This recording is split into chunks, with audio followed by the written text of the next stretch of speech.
Good morning, everybody. It's Jeff Goldberg for the Sales Pro Network. Today is Thursday, August 3rd. What? Thursday? We usually do this on Fridays. Yes, today is a special bonus episode of the Sales Pro Network, and we're waiting for our guest to arrive. He's an in-demand speaker, trainer, coach, mindset guru. While we're waiting for him to arrive, I'll just say a couple of words. If you don't know me, I'm a sales coach and trainer. I work with both individuals and organizations internationally to help you achieve measurable and sustainable sales increases. I founded the Sales Pro Network as a place where we can elevate the profession of sales, where salespeople can hang out and network with each other, where you can get the right mindset, the right instruction, the right help, ask for questions, get great coaching. And of course, every Friday at 10 a.m. Eastern, we do a live interview with somebody who can add value to the profession of sales. Today is no exception, even though it's not Friday, and I see our guest just arrived. We're going to bring him in just a second. If you're watching us live, please say hello in the comments. If you're watching us live on Facebook, but have not connected your account to StreamYard, it's just going to say Facebook user. So if you do say hello, or if you have any questions for our guest today, please include your name. And finally, if you're watching us on the replay, please be sure to say replay in the comments. And today's guest is the author of the Reinvention formula. The subtitle is How to Unlock a Bulletproof Mindset to Upgrade Your Life. Please welcome my friend, and I'm honored to call him that, Craig Siegel. Good morning, Craig. Great morning, Big Jeff. There's no place in the world I'd rather be. Every time we get together, it's magic. Thank you so much for having me back. I think this might even be the third time. Love you guys. Let's have some fun. Let's get nuts. Absolutely. No place you'd rather be. I think you have an event coming up in Beverly Hills, so that might be just a drop more fun than this, but we'll talk about that later on. Craig, would you like to maybe just introduce yourself quickly for those who haven't seen your previous two interviews here? Tell everybody your 2-minute story about what you brought you up to this point. Okay, I'll try to put it all into 2 minutes. So you got three of them. Whatever it needs, my friend. I'm a global keynote speaker. I'm an author of this, which you're the first person to ever see this because this just came in last night. The Reinvention formula. Entrepreneur, community coach, mentor, one of the biggest podcasts in personal development, sponsored by Mark Cuban. But it wasn't always like that. 3 years ago, I reinvented myself in the pandemic. Prior to that, I had been on Wall Street for 13 years. I was making money. And something that I learned during that season was that making money doesn't necessarily equal success. Definitely a part of it, but not the whole thing. And I found myself burnt out. I wasn't exactly putting a dent in the universe. And I was in a really dark season, and it was dark. This was my rock bottom, and a couple things happened at once. I had just got out of a toxic relationship, which is never fun. My best friend, my dad, had just gotten diagnosed with cancer, still battling, and like I said, even though I had my own business and I was making money, it was soul sucking to say the least. On Mondays, forget about making it to Friday. I mean, I was trying to make it till 10 a.m. That's how miserable I was, and I was drinking a little bit more than I'd like to admit. But I didn't stay there long. Talk about divine intervention. All of a sudden, I discovered the sport of running. And I'd never been a runner before. And let me elaborate. You couldn't pay me to run years ago. And now the irony is I'm literally paying to run marathons, which is hilarious if you think about it. In fact, we just signed up for New York City, which is coming up. All that being said, the running was a pivotal season for me because it gave me purpose and meaning in a season when I was desperately searching for something. Wasn't looking to become a pro, just looking to find myself. And I did, but I was still at my JLB. Fast forward the pandemic, bang. I give this thing a couple nicknames. The Great Separator, a global awakening. But for me personally, it was a historic opportunity to reassess. If not now, then when? And I just got really quiet for the first time in my life. I blocked out the noise and the interference, and I really just connected. And I started getting these spiritual downloads, and it was like, of course, I'm obsessed with personal development, have been for 15 years. I asked myself what I'm good at. Everybody's good at something. We all have skill sets. And it occurred to me that humbly I can communicate pretty effectively, just like you, Jeff. And so I married those two. Literally the next day on a run in Central Park, my CLS brand came to me, Cultivate Lasting Symphony, or a play on my initials, Craig Landon Siegel, came back, put together a big vision, because there's a big difference between a dream and a vision. Everybody's got dreams. My vision was specific. I looked at myself as the Apple of personal development. I dream big. And I created a 10-lane highway. I don't want to rely upon one thing. Coaching, speaking, author, podcast, sponsorships, mentorship, all the things. I reverse engineered it. I said, what's step one? Let's build a personal brand. I was about to lean in. Then the voice in my head came. A lot of people call it imposter syndrome. I don't want to give it power. I don't typically like the word syndrome, but it was a limiting belief. And then I considered the cost of inaction, of going back and being miserable. And I made it so real for myself that I associated that with death. And so all of a sudden, the scariness of stepping into the unknown and the unpredictability, that transformed into excitement because I wasn't going back. And so I leaned in, and I say very humbly, over the last 3 years, the brand has exploded. One of the top podcasts on the planet, celebrities speaking to everyone in the world. It's a thought leader, entrepreneur, movie star, athlete, sponsored by Mark Cuban, the record first-time author book deal, coaching, all the things. Sold the business on Wall Street. Wasn't just a career reinvention. Fiance, we just got a brand new puppy who you may or may not hear in the background during this call. Hopefully you don't. All the things. And that's been my story over the last couple of years. And I hope that gave you the context you guys were looking for. Absolutely, positively. And I was going to ask you, I know that you recently, maybe 6 or 8 months ago, took up whiskey, but not the kind of whiskey we think. Are we going to see whiskey today? You know what? Usually I would say I hope not, because he goes crazy during these calls. But maybe right now he's munching on my fiance's shoe. He's a little bit of a menace, if I'm being honest. There might be a cameo for sure. Okay, we'll wait for that. So, Craig, there's so many things I'd like to talk to you about. One of them is, there's a lot of talk today. It's often used in politics about cancel culture, and you want to cancel playing small. Why do so many of us play small, and what can we actually do about that? Oh man, what a great question. And that's like the $1 billion question right now. And one of the big parts of my mission right now is to buy into cancel culture, but only to cancel playing small. And I know that all of us are here for a really big reason. And it's our responsibility to identify what that is, and then use our God-given gifts, because they're not ours, they were given to us, and make a massive impact, contribute, and unapologetically make a lot of money.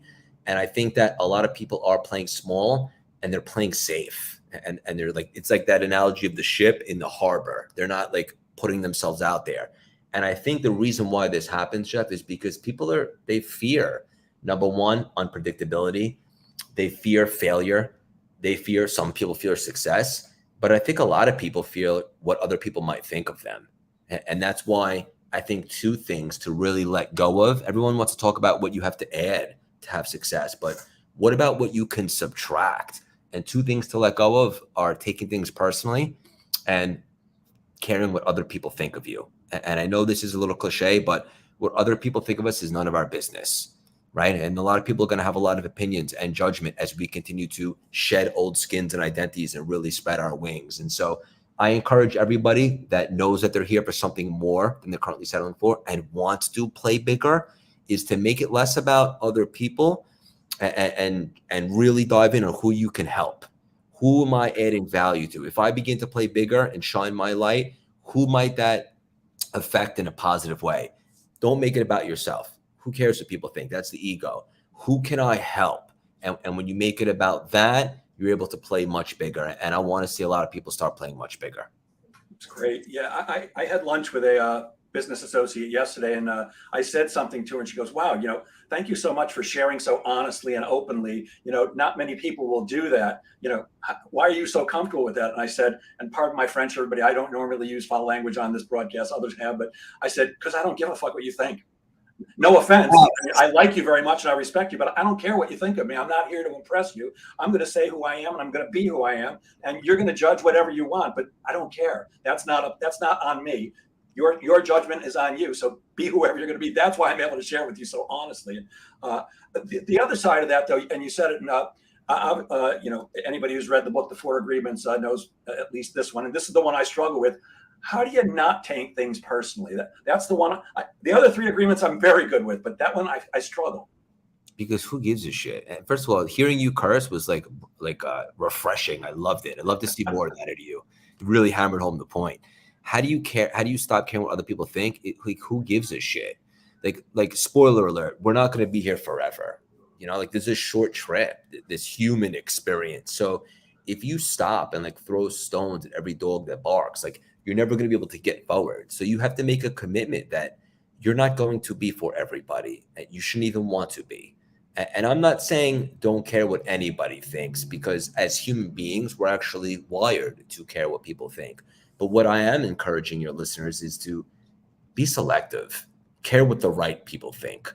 if your parents or your spouse have a suggestion or opinion, doesn't mean you have to take it, but maybe be open to it. But like trolls or haters, most people that have an opinion, they look at you doing big things and they resent the fact that they're not. That's just the reality. So who gives a shit? Make a commitment to care only what the right people think. And even that, I would say, stick to your guns, stick to your intuition, and really dive in on why you're doing this in the first place and block out the noise. Yeah. So I'm good with that, but it's still the personal side, though. As you know, I do stand-up comedy, and look, when the audience doesn't laugh at a joke, it's personal. They're saying, "Sorry, Jeff, that one just didn't work," and it's hard to not take that person.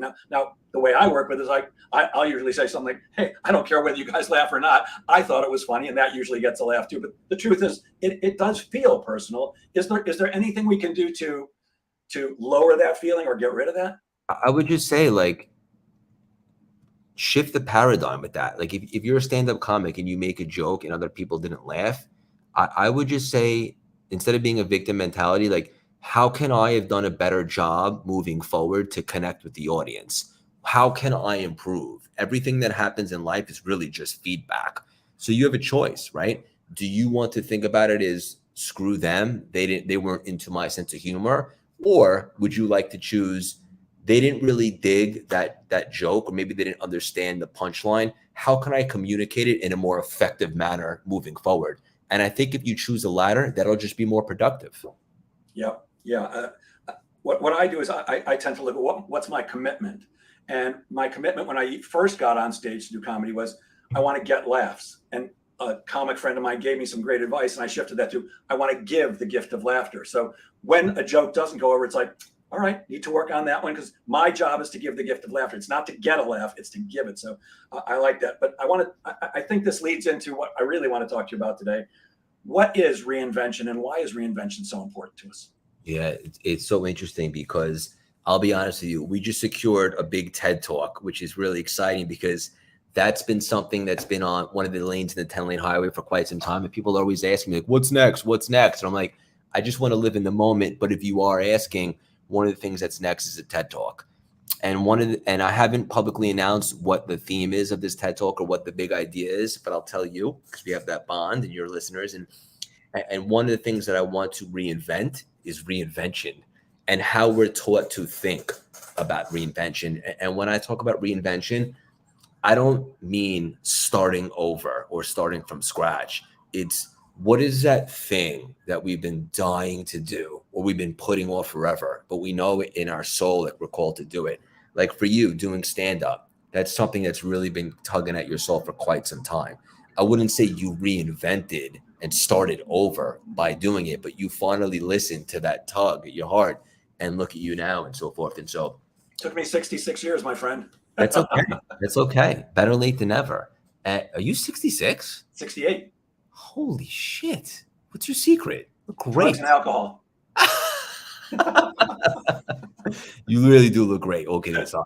Thanks, bro. Look, if you've been successful in other areas in your life, which everybody has in something, it wasn't the thing that made you successful. It was you.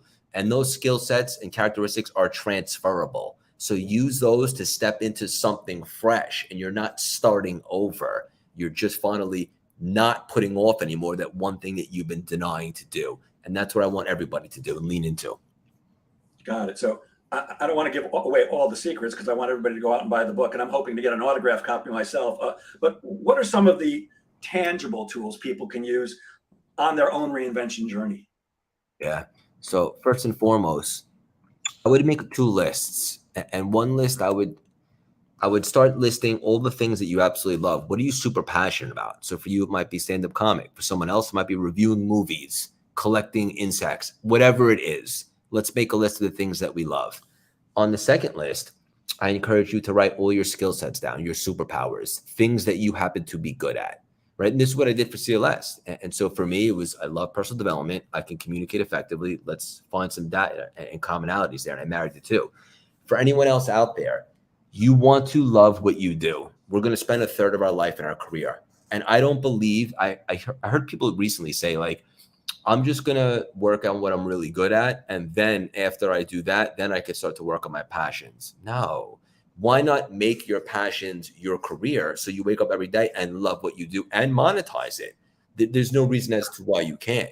And so one good way to reinvent yourself is to find out what you love, what you're good at, and lean into those things. And it doesn't have to be perfect. In fact, I encourage everyone to give yourself permission to be less than perfect, but get in the damn arena, right? And if it's not the thing, it'll be the thing that leads to the thing, most likely. But you'll never know unless you step inside the arena. Wow, I feel so validated because I've been giving out that advice for years and years. You know, I'm sure that as a professional speaker, you have to come off with confidence on the stage when you're speaking to an audience. Otherwise, they're not going to listen to your message. And because we come off with confidence, at least I found, you know, people come up after talking, they want to shake your hand and tell you that you did a great job. And because you came off with confidence, they often ask questions. And often for me, they're questions that I have no business giving advice on. And the one I've heard many, many times is, I don't know what to do with my life. What do you think I should do with my life? And in my head, I'm going, why would you ask me? I'm a sales coach and trainer and a stand-up comedian. Why would you ask me about your life? But the advice I always give is this: figure out what you would do if the money didn't matter and find a way to make money doing that. Right. Because that's the key. That's, to me, that's success. You nailed it. Like, what would you want to do next Monday if you could wake up? You don't have to worry about monetizing. What would you wake up and want to do? Right. And let's get some clarity on that. And then we can figure out how to monetize it and turn it into something. I couldn't agree with you more. Perfect. So what actually inspired you to write the book, The Reinvention Formula?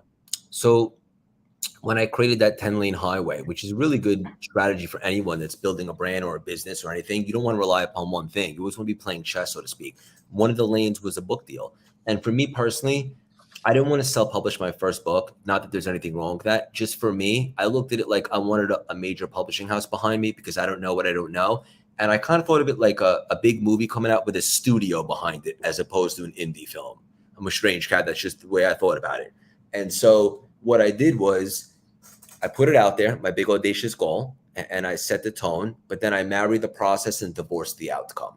Because when you want something so bad, subconsciously you create resistance to it because you actually fear not having it. And that builds up blockage and bad energy. So it was on the list, was on the vision board, but then I divorced and I just kept building the brand, making the impact, extending the reach, doing the damn thing. The day-to-day is the first down, so to speak.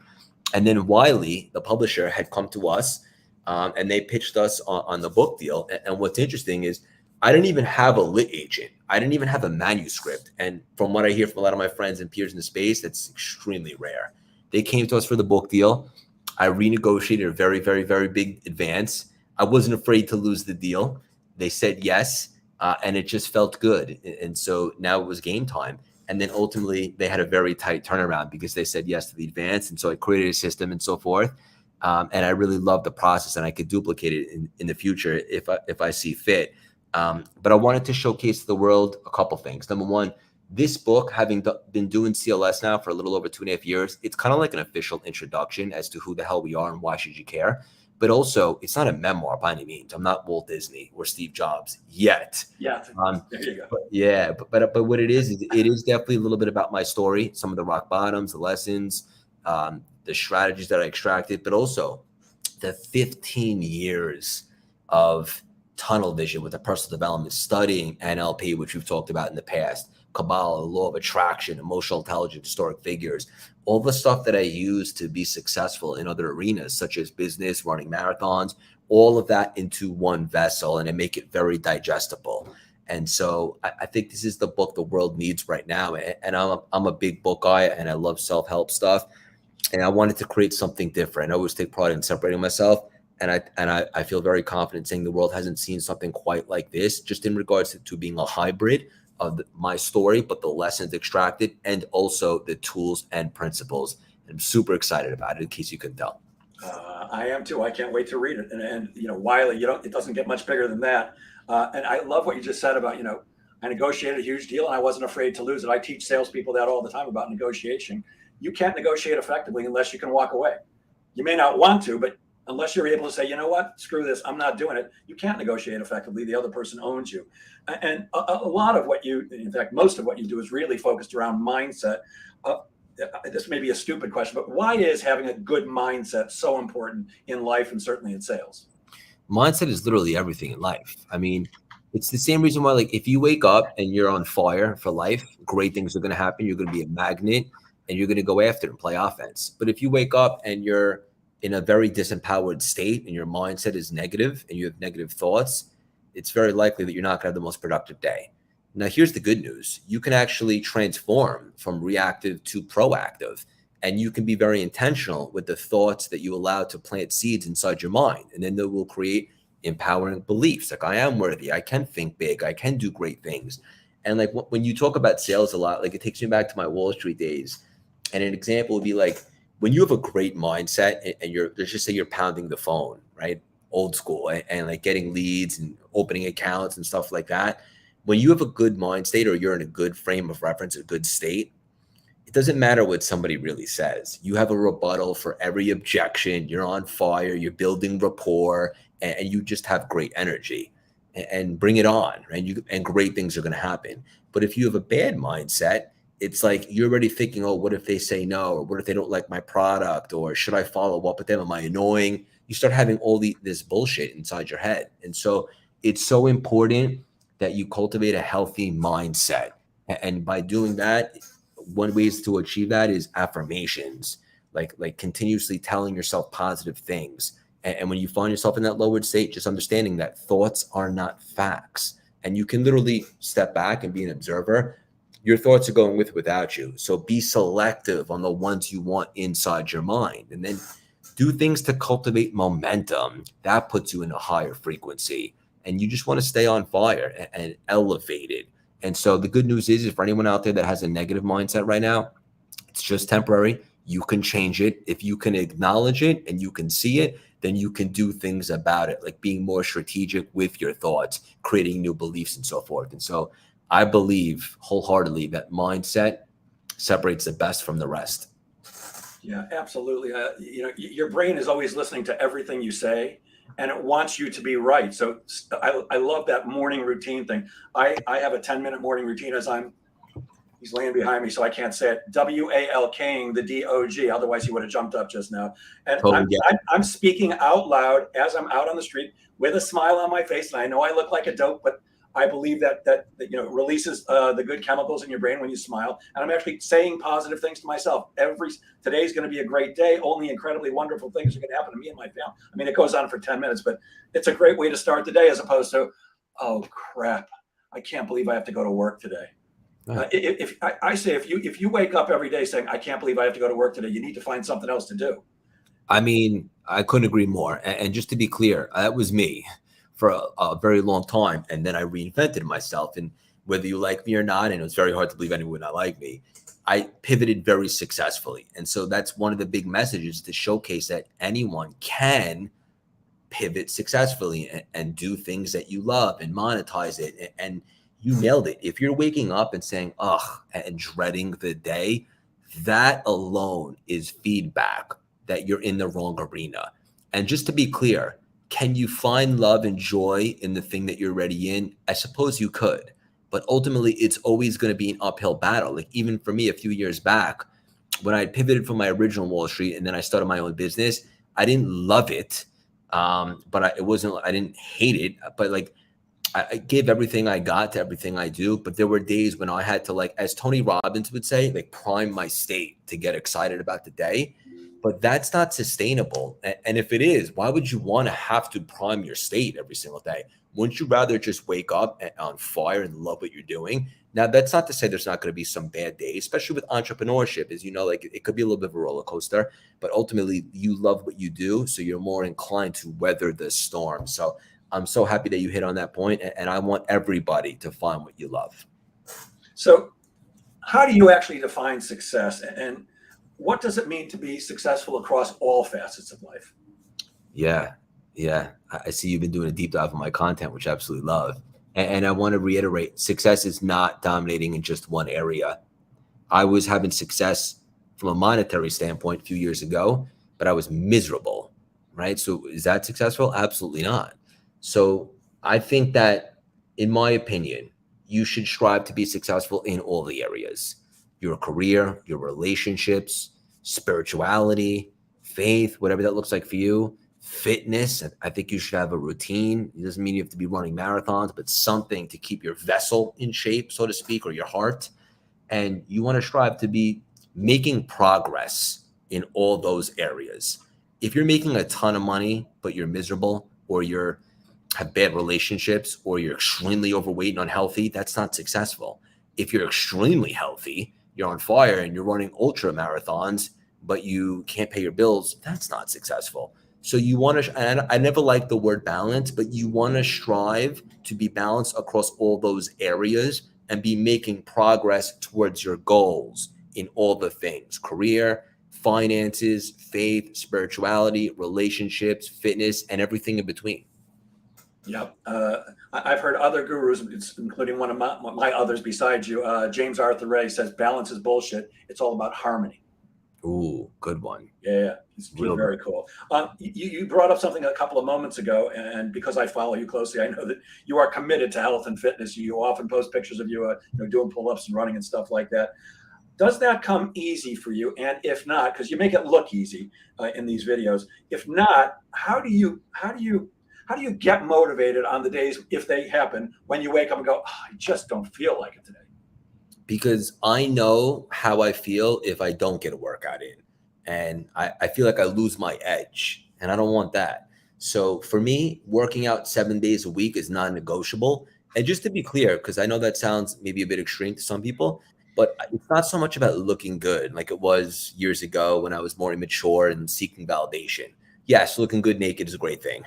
But for me, it's where I do my best connecting. I cultivate an edge. I think I get great ideas. It's like a portal to expansion with creativity. And also, I get to cross something off the list before the day even starts. And that gives me a sense of accomplishment. It's almost like a dopamine hit, not to mention endorphins is a real thing too. So I know if I don't work out, what I feel like, and I want to prevent that to the best of my ability. So as a result, as long as I'm able, sometimes like I was in Nashville speaking on Tuesday, all day going nuts, speaking podcast. And then I came home yesterday, literally off the plane from JFK. And then I had back-to-backs all day long. But I planned that into my schedule in advance. So right now I'm training for the New York City Marathon. Yesterday was not going to have a run in it. So I planned that.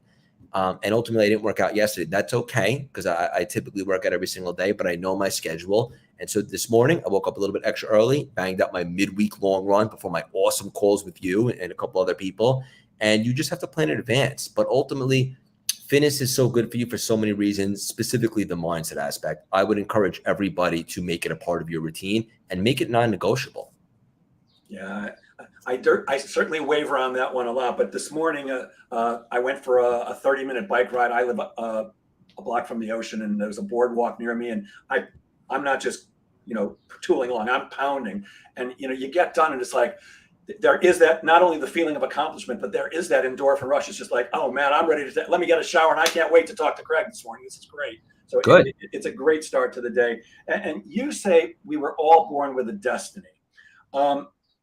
Any thoughts for people who kind of wander through life and don't know what their destiny is? How can they discover their true purpose if we're not sure what it is? Before you answer, I want to just relate something quickly. I don't know if I ever shared this with you, but I was talking with my coach about self-sabotage one day, and she said, you need to talk to Laura. Laura's a psychic healer. I don't know if you believe in that stuff. I do.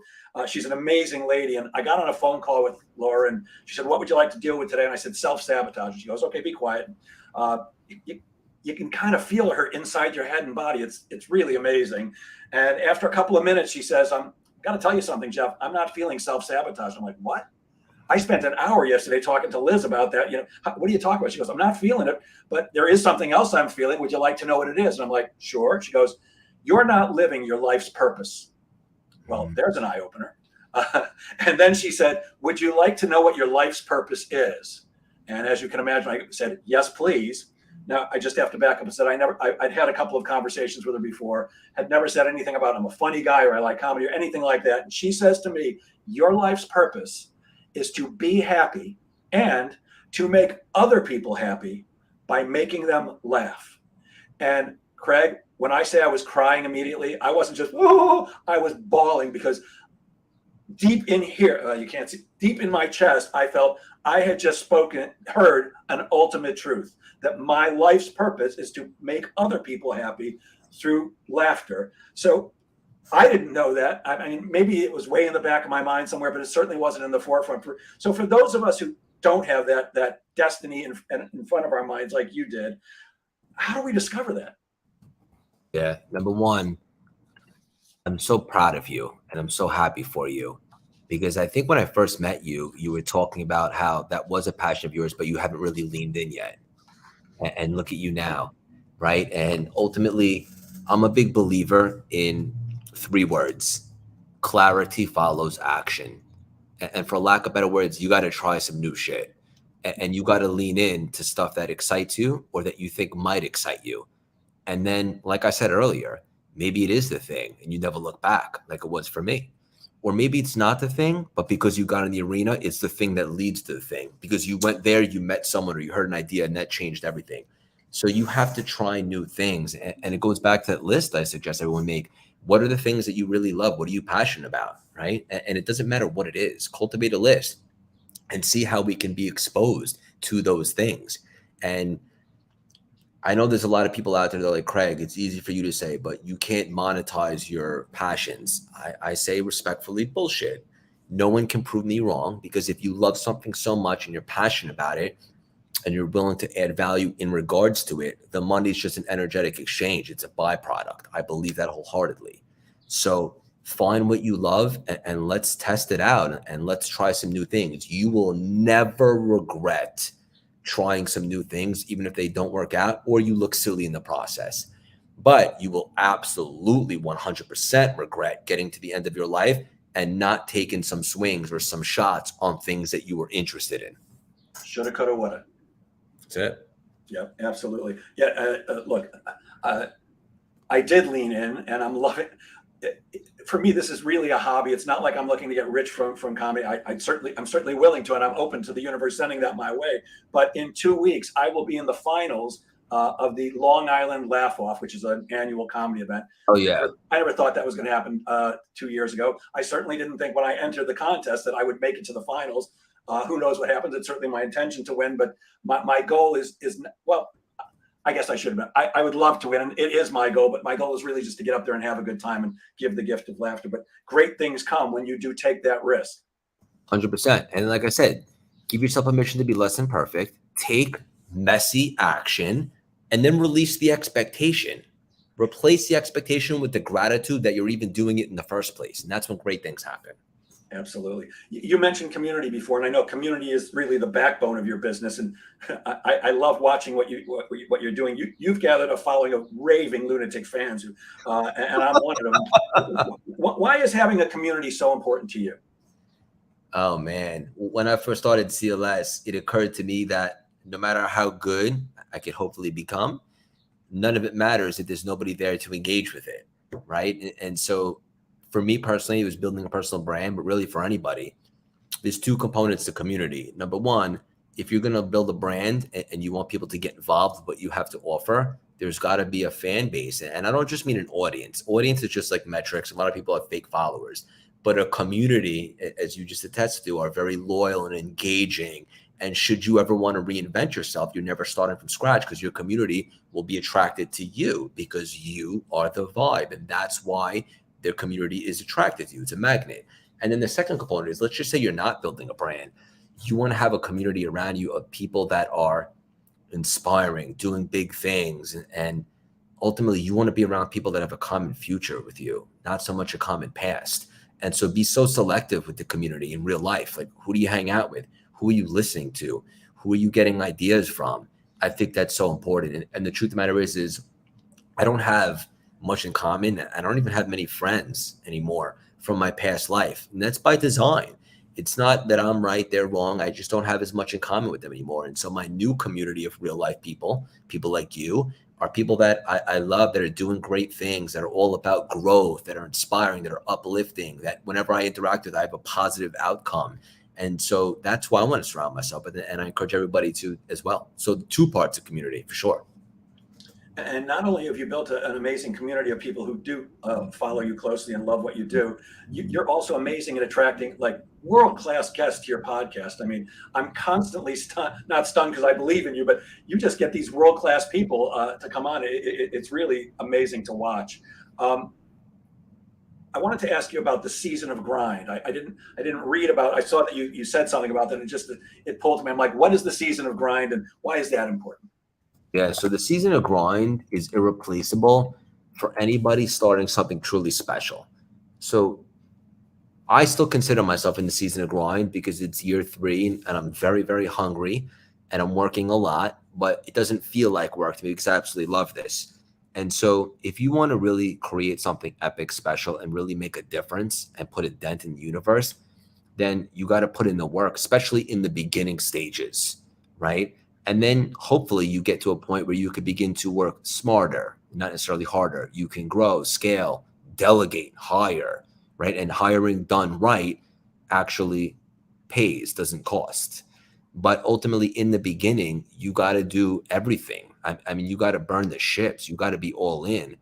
And if someone's listening to this right now and they're like, "Oh, that sounds intimidating. I don't think I want that." That's fine. But then you're not most likely going to get the results that you desire either. So anything worth having, anything really, period, has sacrifice, right? And I would encourage everybody to negotiate the price in advance because if you want to do something really, really big, there's going to be a lot of work about specifically in the beginning. I don't look at that as a negative. I love the season of grind. I embrace it. And just to be clear, it's not sustainable forever, but that's why it's a season of harvest and grind. And then you have the season of growth, but lean into that. That's where the magic happens. Yeah, and that's right in line with something I've taught all 3 of my kids from a very young age, which is there's a price to pay for everything. There's no free lunch, but you can have just about anything you want if you're willing to pay the price. You want to have a great body, you got to eat and work out like you do, Craig, which I'm not willing to do. That's okay. Yeah. Yeah, But that's exactly right. like if you want to be shredded, right? And if you don't have like a great genetics, what do you have to do to accomplish that? You have to eat really clean. And I know that's not for everybody. I totally get that. But if you're asking me what it would take to become shredded, if you don't have good genetics, you have to sacrifice the cheeseburgers and the late night snacks and stuff like that and really be disciplined. So whether it's building a business or getting into fitness or putting yourself out there for a relationship, there's always a sacrifice, but I think it's a good thing and lean into it. Yeah. I don't know who these folks are because they're on Facebook, but somebody says, let's go. And somebody else said, do epic shit. That's exactly right. I think that's what Craig is saying here.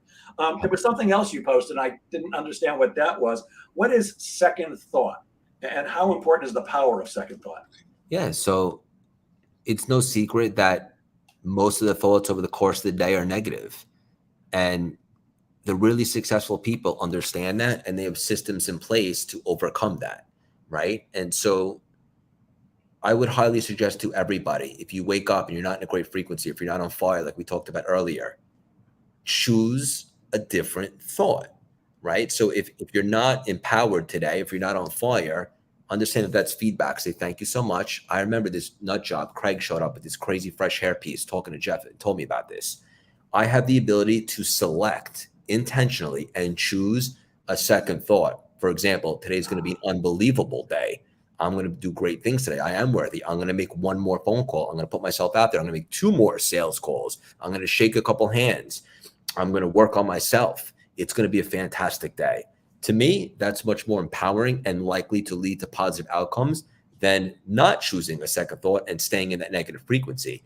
So we have the power to choose a second thought. And I highly suggest everybody keep that in their repertoire and even keep a database or an inventory of good thoughts that you can choose on days when you just don't have it. Yeah. I also advise people, that's the time you need somebody in your life that you can call that will pull you out, that will listen to you and then say, okay, got it. So what? What are you going to do now? It's so funny how these things work out. Yesterday, I reached out to a coaching client of mine who'd been kind of hiding. I hadn't heard from him for a while. And I said, what's going on? And we actually jumped on a call. Things have been going so badly. And my contractor ripped me off and just shit's been happening to him. I said, dude, I don't understand. As soon as that shit starts happening, that's when you call me. don't worry about getting charged for it. Just call me because I'll give you my best advice. I'll listen, and hopefully I can pull you out of that negative space that you're in. And let's get you positive. You don't want to wait till you're on the balls of your ass and then go, oh, now what do I do? Because it's much harder to come out of a deep hole than it is a little indentation. So 100%. having somebody else that you can call, like a Craig Siegel or some, it's why I love listening to Tony Robbins tapes and things like that, videos. It's like sometimes it just takes a dose of somebody else who has that energy and you catch it because it is contagious. It is contagious. Yeah, that's the right word. Yeah. I mean, if anybody listening has never been to a Tony Robbins seminar, go to a Tony Robbins seminar and try to be depressed. You can't. I mean, there's so much energy. I mean, that guy's amazing, as you know. But I wanted to ask you something else because you had another post. Why do you put so much stock into a firm handshake, which, by the way, I do too? I hate the limpfish handshake and handwritten notes, which I also am a fan of. I just think it's old school, and I think I'm an old soul. And when you shake somebody's hand hard, not necessarily like you're trying to break their hand, but like you're showing them, like, I see you. Thank you so much for this interaction. Great to meet you, or great to see you. It just sends a signal like that person's in the moment. And also they have confidence in themselves. And then on the flip side, like if somebody shakes your hand and like you could barely feel it, like that sends a signal too, in my opinion. That fish thing, Yeah, I just think if you look, just comes down to effort. Choose a firm handshake and it sends a message. Just like energy introduces you before you even speak, so does a handshake. And then in regards to a handwritten note. And by the way, let me interrupt. Looking people in the eye. Yeah, that's big too. Shake my hand and look me in the eye. You feel that connection. I love eye contact. I couldn't agree more. In regards to a handwritten note, I think that displays effort. If somebody could have easily typed an email or sent a text, but a handwritten note means that they took a second out of their day, grabbed a pen, wrote down, and then sent you something. And to me, that shows effort. And it goes a long way. And it shows that someone actually gives a shit. And I think this day and age, sadly, you don't see a lot of that. And I think that something so simple as taking the time to craft up a handwritten note and delivering a firm handshake are very productive. And they're accessible to everybody. And it makes you stand out. I mean, I know you're not a sales guru, you're a mindset guru, but this is stuff I teach salespeople all day long. Very few people send handwritten notes anymore. I've been in sales almost 48 years. That every time we would look for reasons to send handwritten notes. It's why I like direct mail today. Almost nobody's doing that anymore. So it's a great way to stand out. Do what the other person won't. That's it. I couldn't agree more. I use the word, and I know you're big on this too, I use the word commitment a lot with my coaching clients. What's the difference between being interested in something and being committed? Yeah, phenomenal one. So think about it like this. If you're interested in something, your interest is piqued, you'll try it out. But the first sign of adversity or obstacles, you're done. You're going to crumble, most likely. But if you're committed, that means it's not negotiable. Because in life, you don't get what you want. You get what you're committed to. I could want to run a marathon in New York this year under 3 hours and 30 minutes. But unless I'm committed to training and putting in the miles and eating right and understanding how to get faster, that's not going to happen, most likely, right? So when you're committed, you're much more likely to weather the inevitable storms. Spoiler alert, life doesn't go up in a straight line. There's always adversity. But if you're committed, you're a problem solver. You understand that, and you can weather those storms, and you have the long game mentality. And far too many people are interested. So many people come to me, for example, say, Craig, I can't believe what you've been able to do in such a short amount of time. Can you please coach me? I want to do what you're doing. And I always say back, I'm like, okay, but do you want to do what I did? And what I did in the beginning of the pandemic, while most people were binging that Tiger show, drinking a bottle of wine a day, is I would sometimes stay up till 2, 3 in the morning, responding back to every single person that was gracious enough to leave a comment on my content. I was so grateful, and I would stay up and I respond to all of them so I could develop that human connection. And that's also sales right there. And I would develop rapport and so forth. That's what I was committed to, right? If I was just interested, I would want all the glitz and the glam and the book deals and the podcast, but I don't want to actually go the extra mile and build the relationships in the meantime.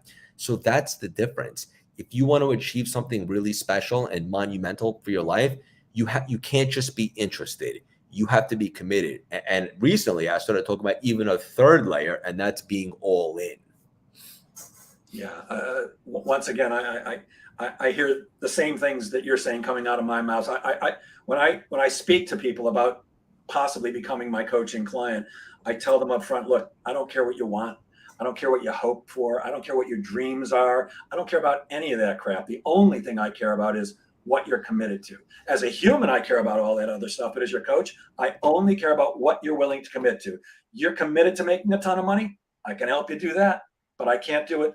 I can't make you help $300,000 a year in sales if you just want to, or you're dreaming about it. And do I believe goals are important? Absolutely, 100%. But unless you are committed to the goal, committed to having a huge book deal, committed to being on major stages, committing to do a TED Talk, it doesn't happen. Yeah. Nobody cares what you want. And Your you know mouth what, does. Jeff, you know what's so interesting? I discovered the third layer of all in. I used to think committed and all in were the same thing. And I recently realized that they weren't. Here's why. I'm very committed to running. I love it. It's a great outlet for me. And I want to do great, and I'm willing to put in the work. I'm not just interested, I'm committed, but I'm all in on CLS and my fiance. So in other words, like if I had to choose like between a run or doing something that's going to propel the business or serve people, it would be the latter. Now, hopefully I don't have to choose and I could do both. But running, I'm very committed to. But CLS and my fiance and my family, like, no, I won't sleep if need be. And so there's even a third layer for those that are obsessed. And I know obsessed sometimes can come across as negative, but I think if you want to do something really special, obsession in a good manner, in the right capacity is what it takes. And when you think of the all-time greats, like think of, you don't have to like these cats, but you can't deny they've been very successful. Arnold Schwarzenegger, Elon Musk, Walt Disney, Steve Jobs.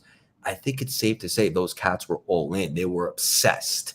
So I would even take it a step further. There's interested, there's committed, and then there's all in. Burn the ships. I ain't going back. This is going to work or I'm going to die trying. Yeah, exactly right. So where's the commitment more? Whiskey or your beautiful fiance? I'm not going to put you. There's that gorgeous whiskey. Right now, he's being an angel, but make no mistake about it. As soon as I have a really big podcast, he could feel that energy. He'll start barking. He'll start going nuts. Well, I guess I'm glad today this isn't a really big podcast yet. So he was going nuts like before you. I think he tired himself out. Perfect. And there was something else I saw you post about that I didn't understand the phrase. What is the empty mile? Yeah. So if you want to separate yourself from the average or the competition, so to speak, you're going to go the extra mile, right? So like that was me staying up till 2, 3 in the morning, the beginning of the pandemic, answering comments, stuff like that. But then, and there's a couple people there in the extra mile, people that really want it, right? And then there's the empty mile where it's just you, where you're going even further, whatever it takes, no matter what. I'm going to separate myself. I'm going to do even more work. I'm going to stay to the office and make a couple more sales calls until they literally kick me out, right? That's the empty mile. And it's not very crowded there. That's the good news. But it takes a whole lot of all in and being committed to that. And that's a step further than the extra mile. And I think that's where, excuse me, the guys you were talking about before, certainly Schwarzenegger is an empty mile guy. 100%. Yeah. True visionary. Yep. You recently spoke to your group, Cultivate Lasting Symphony, which everybody should look into and join, about starting a side hustle and what we want to consider letting go of in order to create the life we want. Can you share a little bit about that with a side hustle and how to creating the life we want before I let you go? Yeah, absolutely. So in regards to a side hustle, if anyone on this call today or that's going to catch replay doesn't love what they're doing, it's time to consider starting a side hustle. Or maybe you do like what you're doing, but you want to earn some more income. What can you do on the side to potentially generate some more income, right? And then maybe you find what you love and it ends up becoming not just a side hustle, but the main thing. And to answer that, I'm sure there's people out there right now like, well, I don't have the time. Do you really not have the time? Right? Could you wake up a little bit earlier? Could you, after your 9 to 5, what do you do from 5 till 10 maybe a little Netflix. Could you possibly cut that out and spend an hour a day on Googling what are the top side hustles right now and start to learn more about them? Sure, you could. So I would suggest anyone that's not happy with where they are or their finances to consider a side hustle. And in regards to what you have to let go of, there's 5 things, very tangible, that I want to give your audience today. And I think this will be very helpful for anything in life. And we talked about one of them earlier today. And that's number 1 is caring what other people think. And I know that's easier said than done, but ultimately what other people think about you is none of your business. And if you really want to get to the next level, if you want to be the GOAT, like the greatest of all time, you can't be triggered by every single person. Number 2 is taking things personally, right? And we talked about that one also. So let's just say you're in sales, which everybody should be in some capacity, especially if you're listening to Jeff. If someone rejects you, that's fine. Thank you so much. On to the next one. As what did they say? Every no brings you closer to a yes, whatever the case may be. It's not like personal. How can I improve? And let me get to the next prospect. Number 3 is waiting for the right time. There's never going to be the right time. If you wait for the right time to do stand-up comedy, you'll never get started. If I waited for the right time to start CLS, I would never get started. I didn't even have a laptop for the first 8 months of CLS. I was literally going like this with my phone and just making content from an iPhone for 8 months, right? From what I'm not a dad yet, God willing, I can't wait to be, but from what my brother, my best friend is, you probably agree, like it's not the right time to have a kid. You do it, you figure things out, just like anything in life. Number 3, or this might be number 4, lost count, is waiting for the need to be perfect, right? It's you got to give yourself permission to be less than perfect. And you want an example? Check out some of my early content from the beginning of CLS. It was not polished. By no means was it unbelievable content, but I was willing to take some messy action and understand that I'll improve. And my first speaking engagement by no means was a masterclass on how to speak effectively, but you give yourself permission to be less than perfect. Everybody was once a beginner. And number 5, and I think this was the most important for me when I really pivoted, was let go of trying to be something you're not. And for so long, I was inauthentic. I would show up to the world in the way that I thought that they wanted me to be and how I wanted them to perceive me. And that was this Wall Street guy. I'd make a certain amount of money. I had a pretty girlfriend that was not in alignment, and that was it. But the truth of the matter is once I let go of trying to be something I wasn't, when I started CLS, there was no guarantee that I would explode, but I made one guarantee to myself. And that was, for the first time in my life, I would show up as the real, raw, strange, weird, organic Craig Siegel. And I know that I wouldn't be for everybody, and I don't even want to be. But the right people will gravitate, and life will act as a true, authentic filter, and the wrong people will go other ways. And ironically enough, or maybe not, for the first time, when I started really showing up as me, my weird, strange catchphrases, my mannerisms, referring to my haircut as my hairpiece, all the things, that's when the world began to see me.